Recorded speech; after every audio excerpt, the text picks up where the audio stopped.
Hi everybody, in this lesson I'm going to show you how to read guitar tab. Tab is short for tabulature, and there's tab for all different instruments, but we're only going to focus on guitar tab because this is guitar lessons. Some musical purists will tell you that you should skip tab and just learn to read music, but I disagree. Tab is an easy way to get knowledge out of a book or off of the internet and play it on guitar. So tab is a series of lines, and each line represents one of your guitar strings. The bottom line is the big E string, second from the bottom is the A string, third from the bottom is the D string, then G, B, and E. The top line is going to be the little e. You might say, the big string on guitar is at the top. Why is the big string at the bottom of tab? And I always thought the reason for this is because if you take a sheet of paper with some tab on it and lay it on the table, the line closest to you is the big E, just like the string closest to you is the big E on the guitar. So I think that's why the big string's on bottom. Also, if you hold tab sideways, like a chord chart, the big string's on the left and the little string's on the right. So maybe that has something to do with it. But either way, the big string on the tab is at the bottom and the little string is at the top. So you've got the lines, and then there'll be numbers. The numbers represent which fret to press. So if you've got the number 5 on the bottom line, then you're going to play the 5th fret, 0, 1, 2, 3, 4, 5. If you see a 0 on the bottom line, that means you play the big E string open. If you see a 3 on the second from the bottom line, then it's the A string, second biggest string, 3rd fret. 0, 1, 2, 3. If you see 0, 2, 2, 0, 0, 0 all stacked together, then that's a chord. That's in tab, that's how you show playing more than one note at a time. So you put your fingers on the 2 and the 2, but the 0 means you play the open strings. So open, 2, 2, open, open, open. If they're all stacked up, you play them together, and you've got an E minor chord. So that's what a chord looks like in tab. If you saw on the bottom line 0, 3, 5, that would be open, then the 3rd fret, then the 5th fret. 0, 3, 5 sounds like this.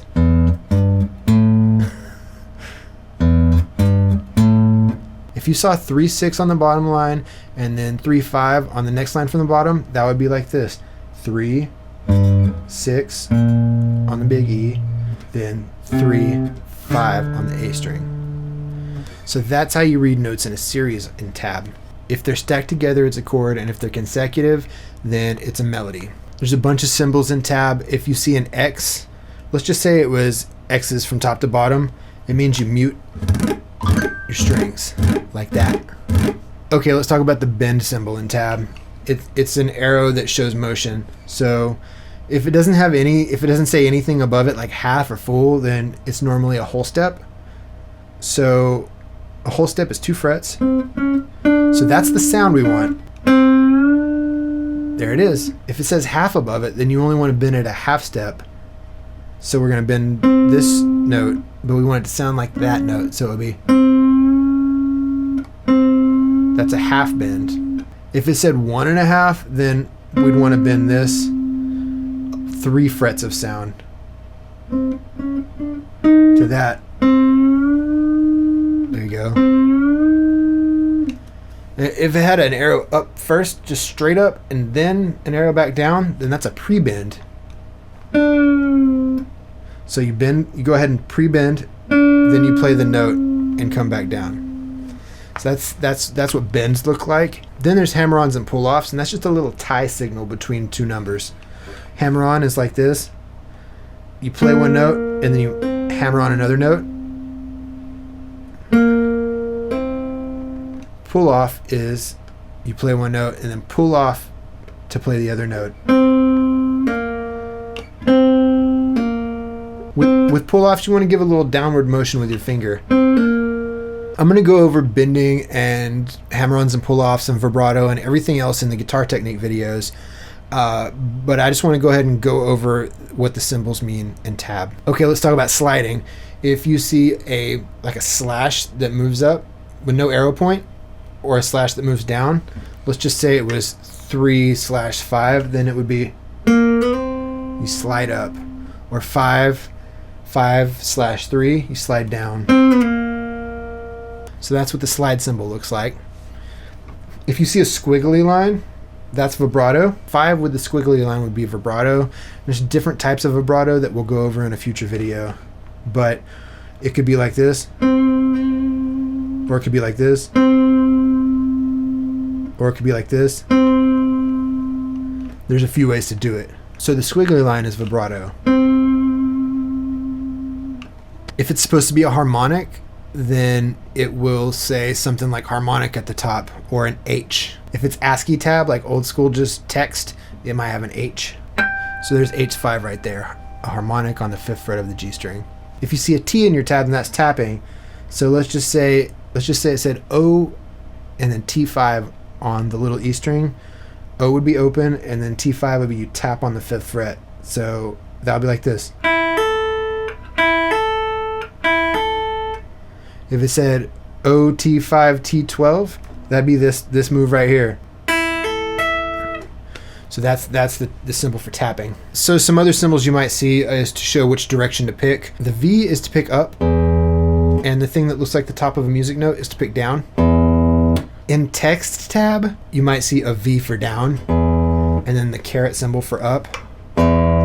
It's tricky because there's a few different ways to write tab. Proper method, it's like a tie of a music note for down and a V for up. And then there's palm muting. I almost left that out. It usually just says palm mute, but it could also say PM. That's where you play a chord, but you put your palm against the strings down here. You don't press real hard, you just barely lay it there, and then you pick. It's the staple sound of a lot of rock and punk.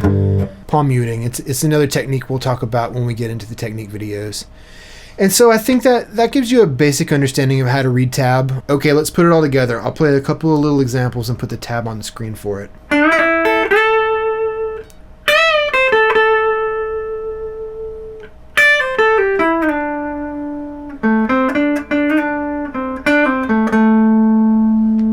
So there's a little example of a blues lick in tab, and then let's do E minor to C.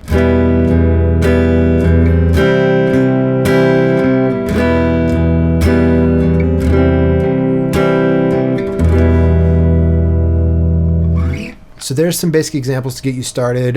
If you open up like Ultimate Guitar or any of those websites, then there's a whole world of stuff to learn in tab, and it's easy. So I suggest finding some of your favorite songs that you think sound easy, find the tab for them and try it out. Hit the like button and subscribe to my channel and all that good stuff. And I'll put a link to my website, birdsnakebrown.com, in the description.